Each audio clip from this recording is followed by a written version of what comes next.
Hi there. I'm so glad to have you guys back with us. We have been rocking and rolling in this last group with people just making incredible progress. I'm just so proud of you guys. And one of the biggest pieces of the puzzle that we've talked about previously a little bit, maybe we've touched on it, but we have not dove in deep, would be sleep. So we've discussed these big rocks that we have. We have food, we have now sleep, and really water is the other one. So when your foods and your water are great, but you have horrible sleeping habits, as I've talked to some of you already, the number on the scale is all wonky. And we are going to talk through why that is. So you have heard all your life that sleep is important. And some of you have heard it, but it has not taken root and it has not become a truth. And it has not become something that has become foundational. It hasn't been something that you've changed habits on, and I am here to just give you the facts. I'm just here to explain it to you, and really at the end of the day, you're accountable for everything. I cannot make you do anything, but I feel like it's so helpful. It was monumental when I learned about this for the first time, especially with clients and with working myself. It's so critical. And it's funny because when I look back in college, I wasn't as studious as I wish I would have been now looking back. But I did get something right without even realizing it. When I was exhausted at night and I had a test and I didn't prepare well to study for it, I would just go to sleep anyways. Instead of staying all night and cramming in, I would take the time to get sleep done, and that was actually preferable. It wasn't preferable that I didn't prepare, but instead of staying up all night and cramming things in, it was actually better for my brain retention of what I was studying to go to sleep and to restore. So we're going to talk all about sleep and weight. So sleep is for recovery. It is the time that your body restores. Your body does not restore during the day. You are getting the nutrients in to help restore at night. So those nutrients, the BCAAs, the protein, all of those things are getting into your digestive system so that when you go to sleep, everybody can get to work at night. So I feel like this picture was really helpful for me because really it all syncs together. You cannot take a piece of the pie out and expect the rest of the wheel to continue working. So when you have your foods in place and you have your water consistently in, and then when you get sleep going, it just is like a well-oiled machine. It really is powerful. So we're going to talk about the stages of sleep. So people will ask, how much sleep do I need a night? And really that kind of depends on the person, but as a whole, there is an amount of sleep that we all need. So there's 3 stages of sleep. You've probably heard of REM. That's probably the most common. But maybe you haven't heard of twilight and non-REM. So twilight sleep is like that sleep when you are starting to go to sleep, where you're kind of thinking through the day. Maybe you even start to dream a little bit, but you are mentally aware still that you are going to sleep. For some people, that's the moment they hit the pillow. It takes 5 minutes and they're out. For some people, I would say the average person takes between 15 and 30 minutes. And then there's some people that just can't turn their brains off. So my husband is like that. Sometimes if he's had a really crazy day at work, he needs to unwind his mind so that he can put his mind to sleep and his body is exhausted. But it's like learning how to put that brain to sleep, which we will talk about some strategies. So REM is probably the one that you've heard, rapid eye movement. This is the dreaming stage. So this is when the brain starts to dream, your body is fully asleep, and our muscles almost become rigid, which is why you'll have those dreams where you're falling off a cliff and you jump real fast. It's because the body has finally gone to sleep, but the brain is getting ready to store information during REM sleep. And organize everything that it did that day. So it's not just for your body. Restoration mode is not just for your body, it's for your brain too. And then non-REM, I would argue, is the most important because this is when our brain goes to sleep and this is when everything starts to change.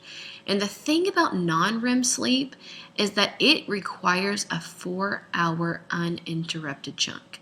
So let's say that you are a new mom, you just had a baby, and there's no other option. You have to get up and feed that child. There's no option for you to get 4 hours of uninterrupted sleep to go from twilight to REM and then to non-REM and then back to REM and then back to... That's not going to happen. So it's also why if a mom is newly postpartum, I want to take them on as a client, but I won't because they will be so frustrated with how their body won't change because their body's not sleeping well. So we are about to dive into how many hours go into each category. I felt like this diagram was super helpful. It explains a little bit deeper, so you can walk through that when you have a moment. But basically, it's the light sleep are the stages 1 and 2, and the deep sleep is non-REM, that last stage. So in your waking stage, when you're awake, your eyes are open, you're responsive, you're stimulated, you're holding conversation. When you start to transition into that twilight stage is when you're starting to go to sleep, you're awake, but you're not fully awake. And then when in REM sleep, your body is in light sleep mode. Everything in your memory that's happened that day is consolidating. And then you move over into that non-REM stage, which is the restorative part of your brain. Brain waves are similar to waking up.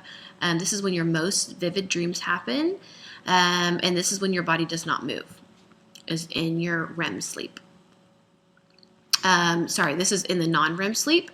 This is in the light sleep, the deep sleep. So there's kind of like two parts of your non-REM. So there's like the beginning part, and then there's the latter part. So I'm basically just breaking down a little bit further what happens in the non-REM, and then REM is over here, just to back up a second.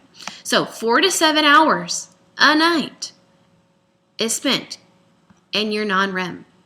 And really 4 uninterrupted hours is when all of that happens. So let's say that you get up and go pee and you're in non-REM. You got to start the whole process back over.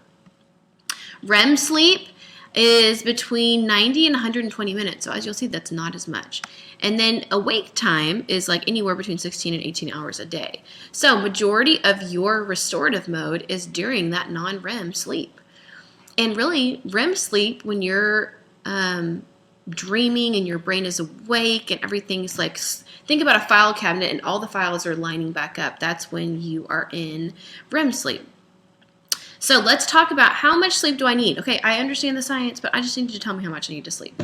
Well, for the person who hits the hay, goes to sleep right away, they don't need as much time. But if you're somebody that it takes a minute to fall asleep, you're gonna need to a lot more time. So when I'm talking to college students or grad students, the phrase 9 hours of sleep at night is laughable. So I have to talk to them in terms that are sustainable for them for a season. It is not optimal forever, but for a season, if you were like, there's not enough time in the day, then the 7 hours is an okay range to shoot for. But I would say most people really need 9. I mean, I'm getting my 9 hours. I'm really getting 9, 10, 11 some nights. I do not mess around with sleep. For babies need between 12 and 18, which is why those naps are so critical during the day and why nighttime sleep is so huge. So if you're a mom that's trying to sleep train your baby, text me, because I have been there and I feel like I have found a system that works for me. It's not a cut and paste, one size fits all, but I feel like I have really happy kiddos that really enjoy sleep because they get all the sleep that they need in a night. So teenagers need between 9 and 11 hours at night because basically they are going through so many hormonal changes and they're starting to grow. So the interesting part about this is that teenage boys need between 14 and 15 hours of sleep. So if you think about your teenage boys, they're probably eating you out of house and home. They're growing at rapid rates up, they're getting so much taller, and they're starting to fill out muscularly. So that's why they need so much sleep. So if your kid is in football season and he is like waking up, he's doing 2 days and he basically sleeps the rest of the day, there's a reason for that. The body is working so hard to restore those muscles, and because the muscles need to be restored during sleep, he needs all those nutrients to feed him while he's doing that. So I think that there's a scientific explanation for teenage boys right there. So if you're a mom and you're like, I just can't get my kid to do anything, well, it's a small season. Let the boy sleep, let the boy eat, move on. Okay, so now let's talk a little bit about hormones. So basically, hormones are the backbone to sleep. So you can be in charge of how much sleep you get, but basically your hormones are ruling the show as far as how your foods will go the next day. So hormones are critical to sleep. So you have insulin. This is the one we've talked about a bunch. Insulin, as a review, helps regulate blood sugar. It is released by the pancreas. So basically, insulin resistance, if you have to take insulin because of an autoimmune disease, because of type 1 diabetes, or because of a foodborne illness, because of type 2 diabetes, this is what I'm talking about with insulin resistance. So insulin resistance means that your body's muscle and liver cells don't respond adequately to the normal levels of insulin. The pancreatic hormone that carries glucose into the cells works well with insulin. So if insulin isn't there, glucose cannot be carried into the cell, which is why they all have to work together. What happens is when that is not working properly, glucose levels rise and heightened risk of diabetes happen, and it's just really unsafe. So if you're somebody that takes insulin, you have to take your insulin. It's not really an option for you. Okay, so leptin. Leptin is another hormone, and it tells your body you are full. And so we want a lot of leptin. We don't want our leptin levels to be down. And what happens when we are sleep deprived is that our leptin levels go down, and the next hormone is ghrelin, and our ghrelin levels go up. We don't want our ghrelin levels to be up. We want our leptin levels to be up. So ghrelin is released mainly by the stomach. It's called the hunger hormone. So something when I was diving in deeper to all the hormones related to sleep that I thought was helpful is remembering ghrelin. To remember ghrelin, think grr. When your stomach is growling, think ghrelin.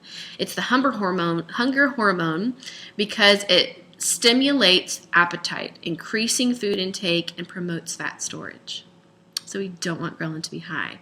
And when you are sleep deprived, ghrelin will be high and leptin will be low, and there's nothing you can do to even them out, which is super frustrating. But another reason that when you have gotten little sleep and you're like, oh my gosh, I'm so hungry, it's not necessarily something that is a lack of willpower. It's a biological response that your body is saying, hey, I didn't get the energy and that I needed last night. I didn't get to restore all that I needed to restore last night. So I need more food to be able to have those nutrients to be able to do that the next night. Cortisol is the next hormone. Cortisol is the stress hormone. That's out of all of these, besides insulin, this is probably the one that you've heard. So cortisol we need cortisol.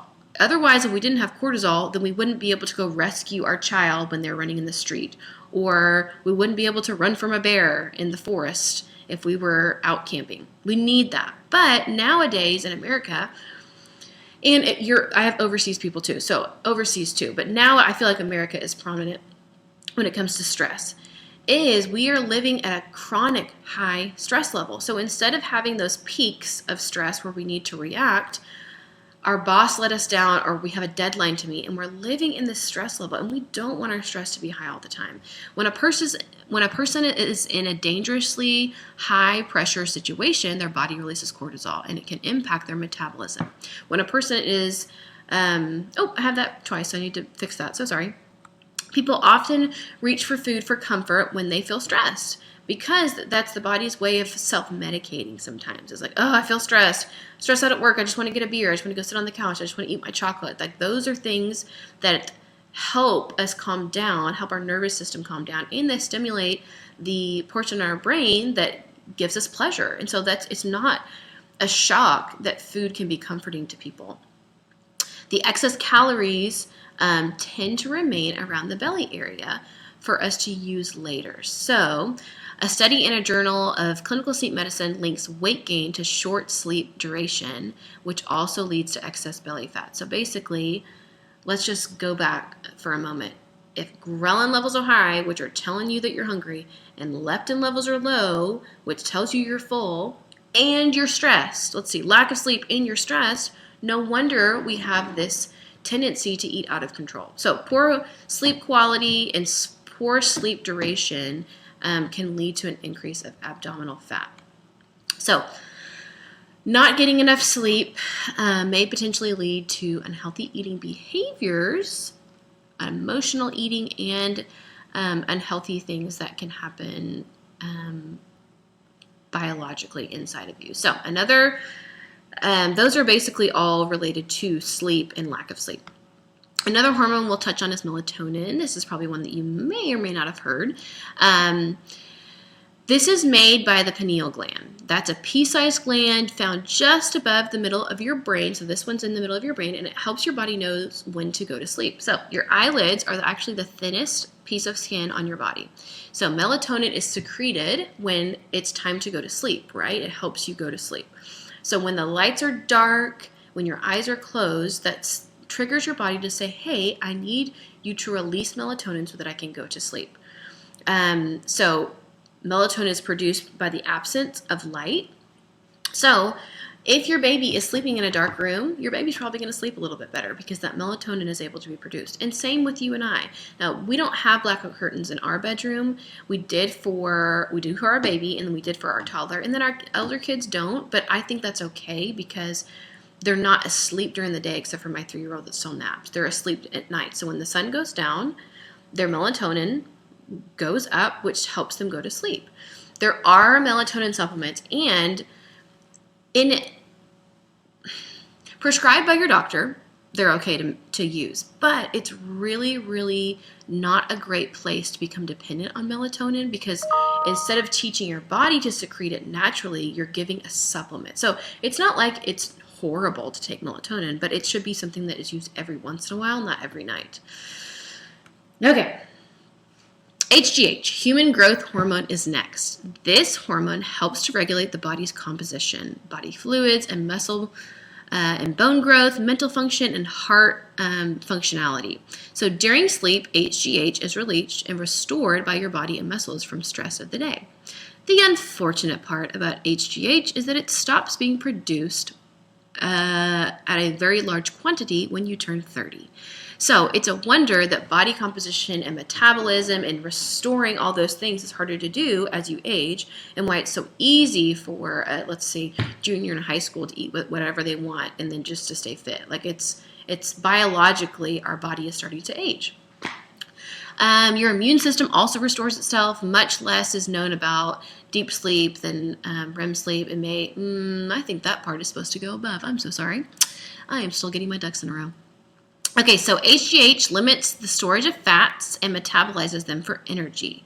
Let me read that again. HGH limits the storage of fats and metabolizes them for energy. So, human growth hormone helps us basically not store fat and use the fat for energy. So when that is lessened, we have to be even more on point with our foods because that is the avenue that's going to help us store fat because we don't have that HGH as readily available after 30 and beyond. Okay, in the muscle, HGH stimulates protein synthesis as well as fat metabolism. So HGH is our friend. It is a bummer that our body stops making it. So HGH can be released when we exercise, when we are moving heavy weights. Our muscles get little bitty tears, and that stimulates the whole body to start restoring. And that is when HGH is super helpful. So another hormone. Okay, so next we're going to talk about belly fat. So basically, I just want to go over a few terms. So visceral fat is the fat surrounding a person's organs, which when you are trying to burn fat, that visceral fat is challenging to burn. There's also fat that's embedded in the muscles, and that is the hardest to burn. And then we have the subcutaneous fat, and this is the fat that's underneath our skin. So when you are starting to lose weight, that's why you're going to take your body, and when you start to lose body fat, your whole body starts to shrink. It's because that subcutaneous fat is starting to lessen. So the only way to burn that fat inside your muscles is to literally get heavy weights and burn the fat. So like lifting heavy weights is going to help your muscles burn that fat that's integrated inside, and it's going to take time. The subcutaneous fat is easier to burn. So let's go back into men and women. In men, testosterone drives the development of belly fat. So a man that has high testosterone is going to make belly fat burning a lot easier. A man that unfortunately has low T, it's going to make it harder on sex drive. It's going to make it harder to burn fat in the gym. It might even make you even feel more sluggish. Even in a man's youth, he's putting down visceral fat cells, but high levels of testosterone often keep them from expanding. So basically, fat cells expanding, testosterone helps that happen. It helps keep the balloon smaller. You remember the balloon analogy? As he ages and testosterone naturally decreases, these fat cells expand and his bellies grow. So basically, when testosterone starts to lessen, belly fat is accumulated more easily. In women, that is usually concentrated around the hips and the thighs and the butt to support childbirth and breastfeeding. So basically, think about the reason that when you are pregnant and after you have a baby, your body is storing fat because fat is the mode of giving fuel to your child. So it's a wonder that when the woman is done in her childbearing years and done breastfeeding, the weight tends to kind of fall off. Not for every woman, but it tends to help that process because the body is not holding on for nutrients for the child. It knows. Like, it's so crazy. But as she ages and estrogen production decreases, much of the fat redistributes to the belly and leading to visceral fat. Isn't that just lovely? So basically, us as women have a lot more going on than the men do. Men are biologically wired to have more muscle, meaning they are biologically wired to burn more fat. And we just kind of have our cards stacked against us. But that doesn't mean that we have to be overweight. It just means that we have to be knowledgeable, we have to have our foods on point, and we have to know what our body I'm trying to talk too fast. What our body is capable of doing. So hormones are huge, you guys. You cannot just think, oh, I just don't have willpower. Like, it's really not about that. Biologically, our body is sending us signals. Okay, so let's talk about alcohol. Excess alcohol can also turn to fat in your liver and raise the amount of fat in your blood. So basically, if somebody has liver disease because they've drinking too much alcohol, that's because the liver has been impaired so often by the alcohol. And actually, fatty liver disease isn't just with alcohol, can be with foods too, because the amount of high concentration of sugar is happening similarly to the way that alcohol is overtaxing the liver too. It's also more likely to be stored in your body as fat. So the liver can process 1 ounce of alcohol.